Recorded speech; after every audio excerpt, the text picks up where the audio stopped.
तुमचं लातूरमधलं आम्ही नाव मिटवून टाकलं. मला वाटतं रवींद्र चव्हाण सध्या त्यांच्या अंगामध्ये सत्ता भिनली आहे आणि त्यांची पार्श्वभूमीवर मी बोलणार नाही, काढली तर खूप वेगळी होईल.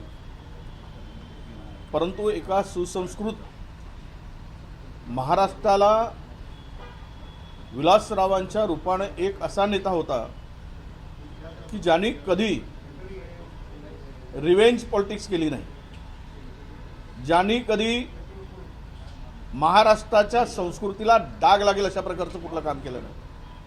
त्यांना राजीनामा केवळ एवढ्यासाठी द्यावा लागला होता की 26/11च्या इन्सिडेंट्स नंतर जे काही घटना झाली त्यानंतर त्यांना राजीनामा द्यावा लागला.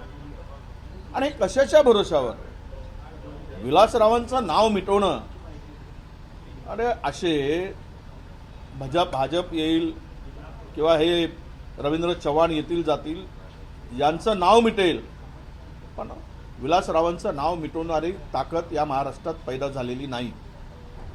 त्यांचे विचार आणि त्यांचं कार्य मिटवणारे कोणी त्यांची अवकात नाही असं मी म्हणतो. विषय असा आहे, हे संधिसाधू लोक आहेत सत्तेसाठी. यांना सत्ता महत्वाची आहे. सत्तेसाठी हे कोणालाही मिटवतील. उद्या मोहन भागवतांनाही मिटवतील सत्तेसाठी. गोळवळकर गुरुजींचे विचार मिटवतील.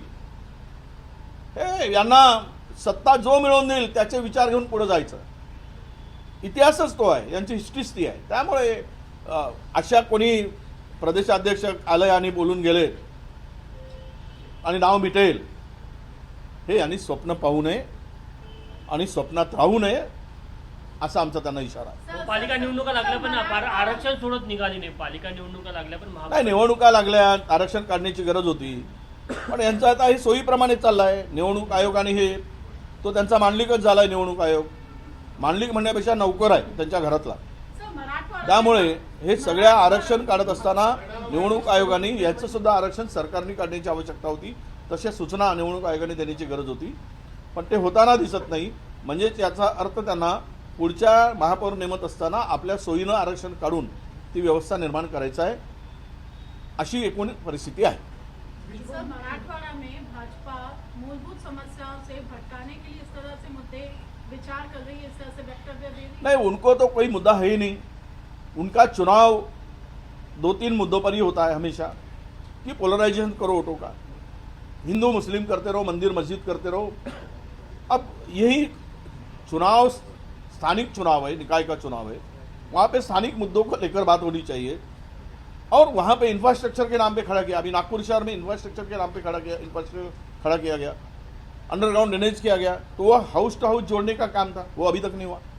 मतलब वो इंफ्रास्ट्रक्चर का उपयोग क्या हो, पैसा कमाया, पैसे से पैसा लगाया, पैसा कमाया, परसेंटेज ले लिए और 2-2 हज़ार करोड़ के काम वहाँ पे हुए. अभी जब वो ड्रेनेज से पानी जाएगा, गंदा पानी जाएगा या तो वहाँ पे अगर उसको हाउस को जोड़ेंगे नहीं, डोर टू डोर जोड़ेंगे नहीं, तो उसका उपयोग नहीं है. मुद्दा यही है कि विकास के मुद्दा लेकर वो बात नहीं करना चाहते, क्योंकि विकास के मुद्दे पर ये केवल घोषणा करना चाहते, लोगों को लुभाना अच्छी तरह जानते हैं वो, और गुमराह करना जानते हैं, जुमला लोगों को देना जानते हैं. तो ये इस तरह की बातें लाकर चुनाव का चुनाव का मुद्दों को भटकाने का काम ये इस तरह की भाषा करके वो कर रहे हैं. कल जेएनयू में नारे लगे हैं कि मोदी की कब्र खुदेगी, शाह की कब्र खुदेगी. कैसे देखते हैं इन नारों को आप? मतलब मैंने नहीं सुना अगर वो जेएनयू वाले क्या किस लिए कहे, और मैं तो ये कहता हूँ कि कब्र की किसी को ऐसी बात नहीं होनी चाहिए. कब्र की बात खोदने की बात नहीं होना चाहिए. अपने कर्मों से ही जिनको जहाँ जाना है वो अपने अपने कर्मों से जाएगा, और ऐसे बेबुनियादी बातों पर मैं बात नहीं करना चाहता. शिवाजी महाराज वो पाटीदार करके उन्होंने बोला है. वो तो कल ढोकला और ये भी खाए, पापड़ा भी खाते थे शिवाजी महाराज, मेन मेनू में वो भी था. ये भी कल कहेंगे. चुनाव के लिए क्या करना है, क्या कहना है, उनको वो बराबर करते रहेंगे. और ये तो कल जैसा कि महाराज महाराष्ट्र में पैदा ही नहीं हुए शिवनेरी पे, वो तो सूरत में तैयार हुए थे, ऐसे भी बोलेंगे. उनके भाषा, उनका ना अभ्यास है, ना उनका इतिहास पता है. कुछ आके बकवास करके जाओ, लोगों को गुमराह करके जाओ, इस तरह की बेबुनियादी बातें वो करते रहते हैं। कलमाड़ी जी का देहांत हो गया है, क्या कहेंगे? नहीं, एक अच्छे नेता को हमने कहा, एक सही में जिनके ऊपर कांग्रेस पार्टी हमेशा स्वच्छ कारोबार पे और ईमानदारी पे विश्वास करके भ्रष्टाचार को कभी कोई किसी तरह का कांग्रेस पार्टी ने नेताओं को छोटा भी आरोप हुआ तो उनको निकालती थी। और ऐसे बहुत सारे नेता थे कि जिनके ऊपर आरोप लगा, आज वो भाजपा में।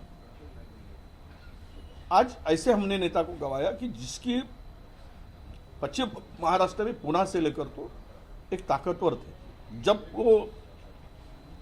जब तक उनके हाथ में कांग्रेस की डोर थी तब कांग्रेस ऊंचाई पर लेके जाने का काम कलमाड़ी जी ने किया था।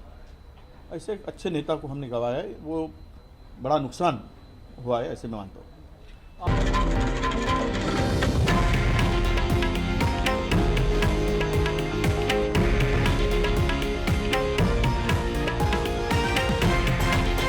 हे आहे देशातील नंबर 1 न्यूज नेटवर्क आणि आपण पाहत आहात TV9 मराठी, एकमेव.